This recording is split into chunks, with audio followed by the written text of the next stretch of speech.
നമുക്ക് നഷ്ടമായിട്ടുള്ള മുഴുവൻ തുകയും തിരിച്ചു ലഭിക്കുമോ? ഇല്ല. ഇവിടെ RBI പറഞ്ഞത് ചുമ്മാതെ ഇരുന്നാൽ ലഭിക്കുമോ? ഇല്ല. ഇതിന് കണ്ടീഷൻസ് ഉണ്ട്. RBI 2 കണ്ടീഷൻസ് ആണ് വെച്ചിട്ടുള്ളത്.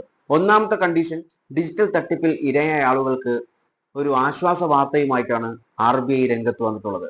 RBI പറഞ്ഞിട്ടുള്ളത് ഡിജിറ്റൽ തട്ടിപ്പിൽ ഇരയായ ആളുകൾക്ക് കോമ്പൻസേഷൻ കൊടുക്കാൻ വേണ്ടിയിട്ട് പുതിയൊരു പദ്ധതി രൂപീകരിക്കുന്നുണ്ട്, അതിന്റെ ഡ്രാഫ്റ്റ് ചെയ്തുകൊണ്ടിരിക്കുന്നുണ്ട് എന്നാണ് RBI പറഞ്ഞിട്ടുള്ളത്.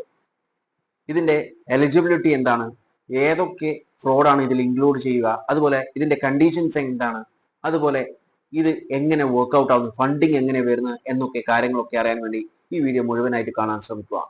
പുതിയൊരു പദ്ധതിയിലേക്ക് ഏതൊക്കെ ഫ്രോഡാണ് ഇൻക്ലൂഡ് ആയിട്ടുള്ളത്? RBI പറഞ്ഞിട്ടുള്ളത് ക്രെഡിറ്റ് കാർഡ്, അതുപോലെ ഡെബിറ്റ് കാർഡ്, അതുപോലെ ഇന്റർനെറ്റ് ബാങ്കിങ്ങിലുള്ള ഫ്രോഡുകളൊക്കെ ഇതിൽ ഉൾപ്പെട്ടിട്ടുണ്ട് എന്നാണ് പറഞ്ഞിട്ടുള്ളത്. അതുപോലെ തന്നെ OTP സംബന്ധമായിട്ടുള്ള തട്ടിപ്പുകളും ഈ ഒരു സ്കീമിൽ കൊണ്ടുവരുമെന്നാണ് പറഞ്ഞിട്ടുള്ളത്. അതുപോലെ നമുക്ക് നഷ്ടമായിട്ടുള്ള മുഴുവൻ തുകയും തിരിച്ചു ലഭിക്കുമോ?